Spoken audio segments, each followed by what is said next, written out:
कहानी की शुरुआत में हम देखते हैं कि एक आदमी अपने बिस्तर पर बैठा हुआ होता है। वो अपनी आंखें खोलता है और खिड़की से बाहर देखते हुए कहता है, क्या मैं उस गेम के अंदर आ गया हूँ जिसे मैं खेला करता था। फिर हमें अगला सीन 3 साल पहले का दिखाया जाता है, जहां वो आदमी कहता है कि मैंने एक गेम के कैरेक्टर को पजेस कर लिया है। इस गेम का नाम है हीरोइक लेजेंड ऑफ अरात।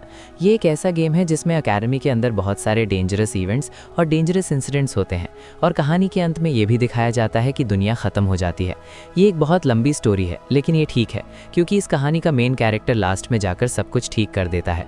और मैं इस कहानी में सिर्फ एक एक्स्ट्रा हूँ, लेवल 1 का प्लेयर कोरिन लोच। मैं सिर्फ एक NPC हूँ जो कहानी की शुरुआत में दिखाई दिया था, जब मेन कैरेक्टर विलेज को बचाने के लिए आया था। अगर स्टोरी उसी तरह चलती रही जैसे गेम में थी तो सब कुछ अपने आप ठीक हो जाएगा। तो चलो चलते हैं और मेन कैरेक्टर को देखते हैं, पार्क सीहो, जो जल्दी ही बहुत ज़्यादा फेमस और बहुत ज़्यादा रिच होने वाला है। और उसकी नज़र पार्क सीहो पर जाती है। मेन कैरेक्टर सोचता है कि मैंने इसे खोज लिया। अगले सीन में हम देखते हैं कि सीहो कह रहा होता है, मैं सिर्फ अपने लिए अपनी ज़िंदगी जीता हूँ। और कोरिन सीहो का हाथ पकड़ते हुए कहता है, हे, मैं भी बिल्कुल तुम्हारी तरह हूँ। पार्क सीहो भी एक रेगुलर पर्सन है जिसने इस गेम के एक कैरेक्टर को पजेस कर लिया है। और अगर यहाँ कोरिन और सीहो के बीच कोई डिफरेंस है तो वो ये है कि सीहो के पास एक प्रिविलेज है जो प्लेयर कैरेक्टर के पास होता है, यानी एक स्टार्टिंग विंडो। सीहो स्टार्टिंग विंडो को देखकर सोचता है कि आखिर मुझे आगे क्या करना चाहिए। लेकिन प्रॉब्लम यह है कि सीहो को गेम खेलना बिल्कुल भी नहीं आता और उसने इससे पहले कभी गेम नहीं खेला है। तभी कोरिन पीछे से आते हुए कहता है कि मैं इस चीज़ को बिल्कुल ठीक कर सकता हूं, क्योंकि मैंने इस गेम की सारी कहानियां खेली हैं और इसकी सारी पॉसिबिलिटीज जानता हूं। कोरिन कहता है, हे सीहो, तुमने अभी कहा था कि तुम आगे जाकर मेज बनने वाले हो, तो तुम्हें इंटेलिजेंट स्टेटस के साथ चलना चाहिए और आगे नेक्स्ट स्टोरी में तुम्हें एक बहुत बढ़िया स्किल बुक मिलेगी जो बहुत ज़्यादा इंपॉर्टेंट है। उसके बारे में भूलना मत। मैं हीरोइक लेजेंड ऑफ अरात का एक प्रो प्लेयर हूँ और तुम्हारे पास मेरे जैसा बेहतरीन इंसान हेल्प के लिए होना तुम्हारे लिए एक बहुत बड़ा एडवांटेज है। तभी हम देखते हैं कि कोरिन के पीछे एक मॉन्स्टर हमला कर देता है। दोनों की नज़र उस मॉन्स्टर पर पड़ती है और सीहो जल्दी ही उसे खत्म कर देता है। सीहो पीछे पलटकर कहता है, क्या तुम ठीक हो? और देखता है कि कोरिन बहुत सारे मॉन्स्टर्स को मार रहा है। कोरिन सोचता है कि मेरे पास इस गेम की पूरी जानकारी है और सीहो के पास प्लेयर सिस्टम और स्टार्टिंग विंडो है, तो हम दोनों साथ में बहुत अच्छा कर सकते हैं और बहुत सारे लोगों को बचा सकते हैं। फिर हम देखते हैं कि दोनों ने बहुत सारे मॉन्स्टर्स मार दिए होते हैं और वे मॉन्स्टर के ढेर के ऊपर बैठे होते हैं।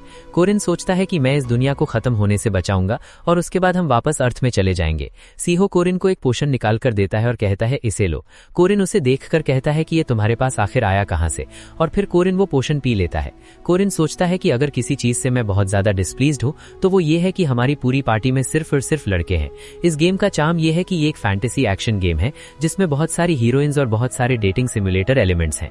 लेकिन पार्क सीहो ऐसा पर्सन है जो लड़कियों के साथ ज्यादा इन्वॉल्व नहीं होता और उन्हें सिर्फ जरूरत पड़ने पर ही पार्टी में इन्वॉल्व करता है। इसी कारण हमारी पार्टी में सिर्फ लड़के हैं। और कोरिन सीहो से पूछता है कि आखिर हमारी पार्टी में इतने ज्यादा लड़के ही क्यों हैं। कहानी में आगे हम देखते हैं कि कोरिन सोचता है कि मुझे तभी रियलाइज हो जाना चाहिए था जब थर्ड एम्परर की ग्रैंड डॉटर अकेडमी की एंट्रेंस सेरेमनी से पहले ही मारी गई थी और जब फर्स्ट स्टेज की फाइनल बॉस मैरिएटा अचानक से गायब हो गई थी। अचानक ही मिस्ट्रीज और मर्डर्स शुरू हो गए और गेम का ओरिजिनल प्लॉट पूरी तरह बिगड़ गया था। और सबसे इंपॉर्टेंट बात यह कि पार्क सीहो जिस तरह से सोचता था उसकी असली पर्सनैलिटी मेरे सामने आ गई। अगले सीन में कोरिन कहता है कि ये सब क्या है। मैरिएटा गेम की हीरोइंस में से एक थी, लेकिन ना तो सीहो इससे मिला और ना ही मैं, क्योंकि वो अचानक गायब हो गई थी। तो आखिर मैरिएटा का स्टाफ यहाँ क्या कर रहा है? पार्क सीहो वो कमीना था। मैंने उसे फॉलो किया क्योंकि वो आधी रात में चुपके से कहीं जा रहा था और सोचने पर पता चलता है कि अंडरग्राउंड में ये एक ऐसा प्लेस है जो उसकी इन्वेंट्री जैसा लग रहा है। आखिर ये सारी चीजें यहाँ क्यों हैं? डची की बहुत बढ़िया स्वॉर्ड, जाइगर का मेस, लॉरिस की स्पेल बुक और इसके अलावा मैरिएटा का डन लेफ, ये सारी चीजें कहानी से तब मिसिंग हो गई थी जब एक और बेहतरीन हीरोइन एलिसी अचानक गायब हो गई थी। तभी पीछे से सीहो आते हुए कहता है कि ये सब क्या हो रहा है और तुम यहाँ क्या कर रहे हो? कोरिन कहता है कि तुमने मुझसे पहले कहा था कि तुम मैरिएटा से मिले थे और वो अचानक गायब हो गई। तो सीहो कहता है, हाँ ऐसा ही है, और आगे बोलता है, ये एक डेमन है। क्या तुम एक ऐसे ब्लड को वेस्ट करना चाहते हो जो एक एल्डर क्लास वैम्पायर का है? मैं तो सिर्फ इसके ब्लड का इस्तेमाल कर रहा हूँ। और हम देखते हैं कि सीहो इसका ब्लड निकाल रहा होता है। वो कहता है कि कोरिन तुमने भी तो इसका ब्लड पिया है। और कोरिन को याद आता है जब उसने वो पोशन पिया था। कोरिन ये सब देखकर शॉक हो जाता है और घुटनों पर आ जाता है। सीहो कहता है कि तुम्हारे साथ क्या प्रॉब्लम है? मैंने इन सब चीजों के लिए बहुत मेहनत की है। इसे कैप्चर करने करने के लिए और जंगल में ट्रैप बिछाने के लिए मुझे 1 महीने तक इंतजार करना पड़ा। कोरिन पूछता है कि आखिर ऐसा क्यों, तो सीहो कहता है कि गेम में एफिशिएंट प्रोग्रेस के लिए ये जरूरी है। अगर तुम्हारे रास्ते की बात करूं तो वो बहुत ज्यादा फ्रस्ट्रेटिंग था। तुम हमेशा हारते थे और लोगों को बचाने की बात करते थे। तुम जैगर और लाग जैसे लोगों को कभी नहीं मारते थे और हमेशा उन्हें प्रोटेक्ट करने की कोशिश करते थे। और जब तक फ्रेंडशिप लेवल अप नहीं होता हम उन्हें मैनिपुलेट नहीं कर पाते। इसीलिए मैं इन सब का इस्तेमाल सबसे बेहतर तरीके से कर रहा हूँ। और तुम मेरी बात सुनो, मैं इस गेम खेलने में तुमसे कहीं ज्यादा बेहतर हूँ। कोरिन सोचता है, ने मुझसे पहले झूठ कहा था। ये गेम का कोई न्यूबी प्लेयर नहीं है। आखिर तुमने कितने लोगों को मारा है? सीओ कहता है, मैं इस बारे में श्योर नहीं। अगर मैं इस बारे में सोचूं तो अगर मैं सिर्फ 3 लोगों को और मार लेता तो मेरे 1 लाख लोग पूरे हो जाते। कोरिन सोचता है, ये कोई इंसान नहीं है और गुस्सा करते हुए उसके कॉलर को पकड़ लेता है। सीओ कहता है, तुम यहाँ से जाग जाओ, वो सिर्फ एक एनपीसी थे। तुमने भी तो बहुत सारे लोगों को मारा है। कोरिन कहता है, उन सभी लोगों को जिनको मैंने मारा था वो सभी इविल थ्रेट्स थे जिनको इस दुनिया को बचाने के लिए मारना जरूरी था। एफिशिएंसी, क्या तुम एफिशिएंसी से इतने ज्यादा ऑब्सेस थे तो आखिर तुमने ओडिसी स्टार को क्यों ली? आखिर एक मेज को एक हिडन प्लीज के आइटम की क्या जरूरत थी जो कि एक नाइट के लिए है? और आखिर रेगुलर अलाइज के साथ क्या दिक्कत थी? तुम उन्हें आसानी से विंडो से बना सकते थे।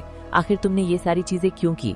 सीओ कहता है, तुम बहुत ज्यादा। तभी कोरिन कहता है, तुम्हें सिर्फ अपनी सोशियोपैथिक टेंडेंसीज के लिए एक सैंडबैग की जरूरत थी। उसकी बातों को सुन के सीहो को गुस्सा आ जाता है। हम देखते हैं कि सीहो बड़ी ही आसानी से कोरिन को दीवार में धंसा देता है और कोरिन के सर से खून टपकने लगता है। कोरिन कहता है, तुम मेरा हमेशा से इस्तेमाल कर रहे थे। सीओ कहता है, मैंने तुम्हारे लिए इतनी सारी चीजें की हैं, तुम मुझसे इस तरीके से बात नहीं कर सकते। अगर मैं जितना भी तुम्हारे बारे में सोचूं उस तरीके से मैं तुम्हारे लिए सब कुछ होना चाहिए था। मुझे तुम्हारे लिए पूरी दुनिया होनी चाहिए थी, यहाँ तक कि तुम्हें अपनी जगह भी नहीं पता थी और तुम हमेशा अपनी नाक को दूसरों को खामों के बीच घुसाते रहे।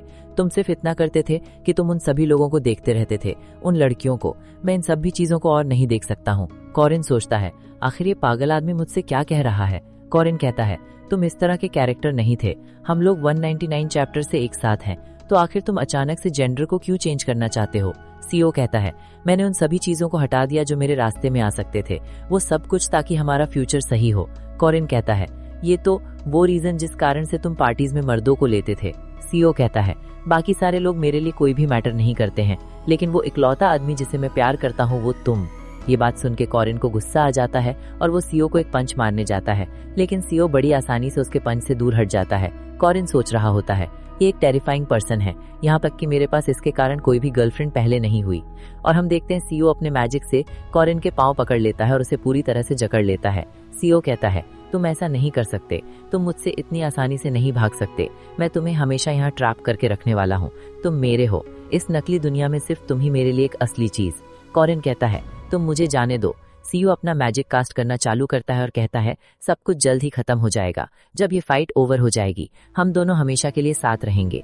और हम एक सिस्टम विंडो को देखते हैं जो बता रही होती है लास्ट स्टेज ओपन हो गया है। कोरिन सोच रहा होता है, क्या ये एक प्रैंक था जो सीहो ने किया था? तो उसने उन सभी लोगों को अपने हाथों से मारा है, तो मैं पूरी तरह से श्योर हूँ कि वो आसानी से फाइनल बॉस को भी हरा देगा। एक बार जब वो फाइनल बॉस को हरा देगा तब आखिर मेरे साथ क्या होने वाला है? और हम देखते हैं सिस्टम विंडो बताती है, प्लेयर मर चुका है, चैलेंज फेल हो गया है। कोरिन सोचता है, वो हरामखोर कैसे हार सकता है? और हम नेक्स्ट सीन में देखते हैं कोरिन अपनी आंखों को अपने बिस्तर पर खोलता है और झटके से बिस्तर से उठता है। वो खिड़की से बाहर की ओर देखता है और सोचता है, क्या मैं मर के वापस जिंदा हो गया हूँ? 3 साल पहले मैं 3 साल पहले आ गया हूँ, उस पहले दिन में जब मैं यहाँ आया था। मुझे उस कमीने को मारने की जरूरत है। पाक सुहो, मैं उस कमीने को मार दूंगा। रॉटन river floating incident water monster subjugation quest के दौरान डैम टूट जाता है, जिसके कारण एक पूरा विलेज तबाह हो जाता है। हजारों से भी ज्यादा मॉन्स्टर विलेज के अंदर नजर आ जाते हैं और हजारों से भी ज्यादा लोग मारे जाते हैं। इस सचमुच में एक हॉरिफाइड सीन होता है और इन सब के पीछे होता है पाक सुहो। उस टाइम मुझे ये बिल्कुल भी समझ नहीं आ रहा था कि उतना ज्यादा खुश क्यों हो रहा है, लेकिन अब इसके बारे में अगर सोचूं तो अगर हजारों से भी ज्यादा लोग मरते हैं तो उसे कोई फर्क नहीं पड़ता। वो सिर्फ अपना प्रॉफिट देखता है। वो डेविल कहीं का। मैं अभी इतना ताकतवर नहीं हूँ कि उसे रोक पाऊं। अगर इस समय की बात करूं तो पाक सुहो एक रैंक 5 का बरसर्क है। प्लेयर्स को ताकतवर बनाने का सेंटर मैकाबे एकेडमी है और एक बार अगर वो अकेडमी में एंटर कर दिया तो उसकी ताकत बहुत जल्दी बढ़ जाएगी। अभी वो कोई उतना ज्यादा ताकतवर मॉन्स्टर नहीं है, लेकिन मैं इसके बारे में कुछ भी नहीं कह सकता कि वो कितना ज्यादा जल्दी ताकतवर बन जाएगा। अगर वो अकेडमी में चला गया तो मेरे लिए चीजें बहुत ज्यादा दिक्कत हो जाएगी। अकेडमी की एंट्रेंस सेरेमनी 5 दिनों के बाद स्टार्ट होगी और कॉरिन दौड़ते हुए तेजी से कहीं जाने लगता है। वो रास्ते में बहुत सारे मशरूम्स तोड़ता है। कॉरिन सोच रहा होता है, अगर दूसरे शब्दों में मैं कहूँ तो पाक सुहो को अभी खत्म करने का ही समय है, वरना बहुत देर हो जाएगी। और हमें पहला ट्यूटोरियल क्वेस्ट दिखाया जाता है। क्वेस्ट में बताया गया होता है, मरकाबा सिटी की ओर जाने वाले कैरेज का मॉन्स्टर से भरे हुए जंगल में टूट गई है, तो जो भी लोग उस कैरेज में हैं उन लोगों को अब प्रोटेक्ट करें जब तक कि कैरेज को पूरी तरह से ठीक नहीं कर दिया जाता है। और हम 2 लोगों को देखते हैं। लड़का नाइट कह रहा होता है, चलो ये सब कुछ पूरा हुआ। फीमेल नाइट कहती है, तुम बहुत स्किल्ड किड हो। और हम सीहो को देखते हैं जो हंसते हुए कहता है, आपका बहुत बहुत धन्यवाद। दूसरा आदमी सभी लोगों को चिल्लाते हुए कहता है, मिस्टर लियोन, मिस्टर लीरा, हमने कैरेज को ठीक कर लिया है, चलिए अब यहाँ से हम चलते हैं। फीमेल नाइट अंगड़ाइयां हेते हुए कहती है, मैं जल्दी से सोने के लिए जाना चाहती हूँ। तभी पीछे से घुरने की आवाज आती है। सभी लोग चौंकते हुए पीछे की ओर देखते हैं। एक बड़ा सा लकड़ी का टुकड़ा उन दोनों नाइट्स की ओर आता होता है और वो फीमेल नाइट को लगने वाला होता है। उससे पहले मेल नाइट फीमेल नाइट को धक्का दे देता है।